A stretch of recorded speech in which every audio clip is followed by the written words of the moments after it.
Assalamualaikum warahmatullahi wabarakatuh. Kami dari kelompok 2 ingin memperkenalkan diri. Nama saya Claudia Rima Harira dari kelas 10-4 nomor absen 16. Saya Jare Syarifana Tiasa Sabila, absen 19. Saya Dinda Walalia Mutiara Valeksi, absen 4. Saya Bibi Kurniawati, absen 36. Saya Khalid Rizky Samrata, absen 15. Dan teman saya yang bernama Ahmad tidak bisa hadir dikarenakan sakit. Dan Saya ingin mewawancarai. Dan saya ingin mewawancarai Dr. Jimmy. Terima kasih. Dok, ada berapa jenis vaksin COVID-19? Vaksin COVID itu ada dua sebenarnya, yaitu yang mRNA atau proteinnya, dan ada vaksin yang dilemahkan atau dimatikan. Yang mRNA proteinnya itu Moderna, Pfizer kayak gitu ya. Kalau yang vaksin yang dilemahkan itu seperti Sinovac sama Sinopharm, itu jenisnya. Jadi vaksin itu ada dua jenis sebenarnya.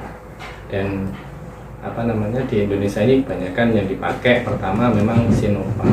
Dan vaksin itu sebenarnya udah vaksin lama, vaksin yang kalian sudah disuntik dari kecil, seperti polio ya, campak, hepatitis, itu sebenarnya vaksin virusnya sudah dimatikan atau dilemahkan, gitu ya. Dan setiap vaksin apakah ada batas umurnya? Ya, vaksin itu kalau sebenarnya bisa untuk semua umur.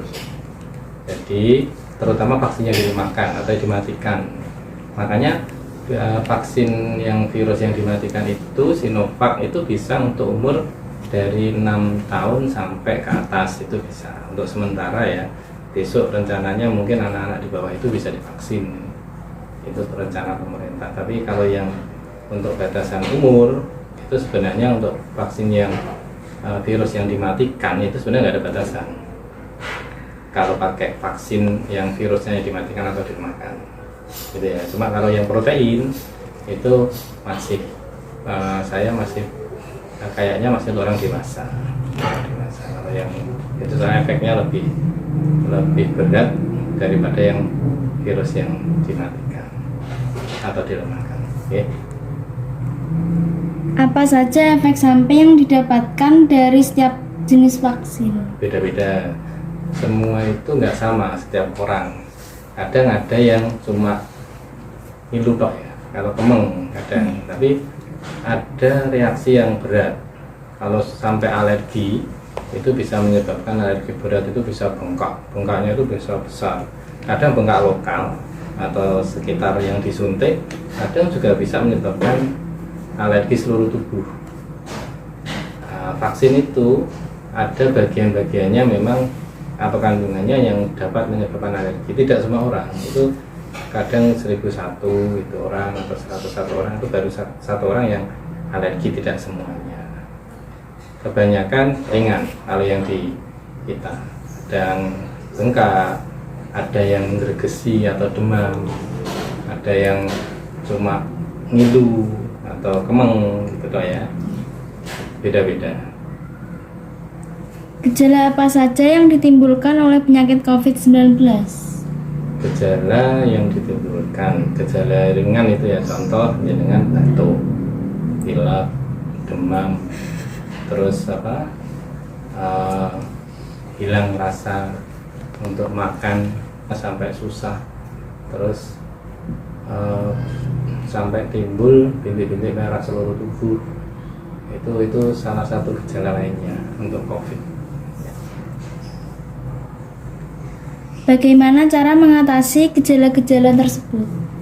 Kalau mengatasi ya harus pergi ke tenaga medis ya.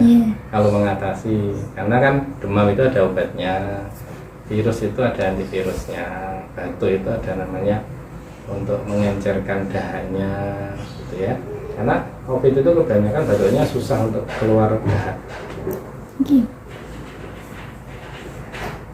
Bagaimana cara COVID-19 menyebar? Cara penyebarannya secara droplet namanya, atau percikan air ludah. kita ngomong itu sebenarnya sudah muncrat. Kamu tahu kalau orang muncrat ya? Nah, itu namanya droplet atau percikan air ludah. Itu sedikit, tapi itu sebenarnya bisa menular. Itu mengandung virus COVID-19 itu. Nah, itu penyebabnya kan virusnya itu dari namanya SARS-CoV-2 ya, SARS-CoV-2. Nah, itu dia ada di droplet itu dan jaraknya itu kebanyakan 1 meter. Makanya kenapa harus pakai masker kalau kita batuk, ya. Apakah HIV dapat disembuhkan? HIV tidak dapat disembuhkan. HIV itu penyakit seumur hidup dan HIV belum ada obatnya. ARV atau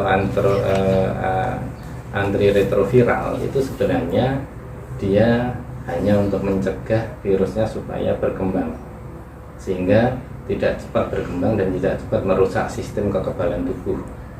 HIV atau yang singkatannya Human Immunodeficiency Virus itu virus yang menyerang kekebalan tubuh pada manusia dan dia merusak namanya sel CD4 itu ya. Pasangan sejenis dan pengguna narkoba memiliki risiko besar terkena virus HIV. Pertanyaannya apa? Apakah pasangan sejenis? Nah, harusnya gitu ya. Ulang ya. Ya, nggak apa. Apakah pasangan sejenis dan pengguna narkoba memiliki risiko besar terkena virus HIV? Ya, betul. Jadi pasangan sejenis itu homoseksual atau lelaki suka lelaki ya, LSL gitu. Karena memang itu bisa menyebabkan semakin banyaknya yang terkena. Kenapa? Karena HIV itu ditularkan melalui cairan tubuh. Cairan tubuh itu bisa ada di air mani, terus bisa di darah, dan juga di mana lagi? Air susu ibu. Ya, jadi heteroseksual, homoseksual, homo itu laki-laki suka laki-laki, itu kan cuang. Homo itu laki-laki suka laki-laki, itu kan menularkannya melalui apa? Ini melalui hubungan seks anal tanpa pengaman. Nah, itu lebih tinggi untuk kasusnya memang pada homoseksual dan juga apa tadi? Satunya? Pengguna narkoba. Ya, kalau pengguna narkoba itu tidak semuanya. Tapi pengguna narkoba itu yang sering yaitu pengguna pada jarum suntik yang berganti-ganti. Jadi jangan pakai mama ya, itu dipakai sama temennya. Yang menularkan apanya? Sebenarnya dari cairannya. Dari apa? Dari darah. Dari darah itu kan, itu dipakai. Mama ini nggak kena, jangan kena. Darahnya kan otomatis masuk ke darahnya temannya. Itu menyebabkan penyebaran secara cairan tubuh atau darah tadi. Itu ya. Terus?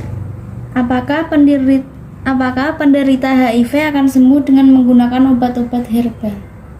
Tidak. Kalau memang penderita HIV bisa sembuh pakai herbal, saya yakin orang HIV sekarang itu nggak tambah banyak. Paham ya? HIV peningkatan kasusnya itu semakin banyak dari tahun ke tahun. Bahkan di Cepu yang kota kecil ini udah banyak penderita HIV. Ya. Sekitar ini udah banyak.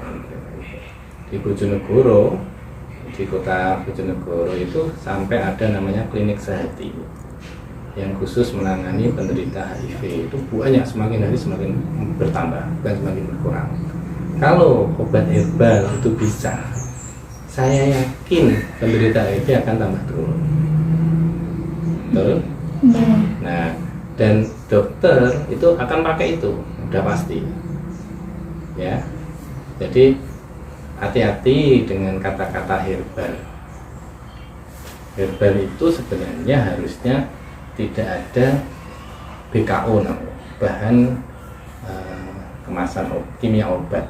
Jadi nggak boleh ada tambahan kimia. Kalau jamu itu dengan konsumsi sekali pakai sekali minum enak, mau jamu pegel ini ya, itu hati-hati. kebanyakan ada BKO-nya, bahan kimia obat. Itu resikonya lebih tinggi nanti ginjalnya jenengan kena.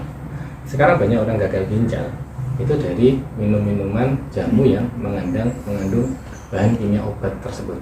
Ya, sebenarnya herbal itu nggak boleh ada kandungan obatnya. Dan herbal yang saya tahu yang diakuin di kedokteran itu tidak banyak.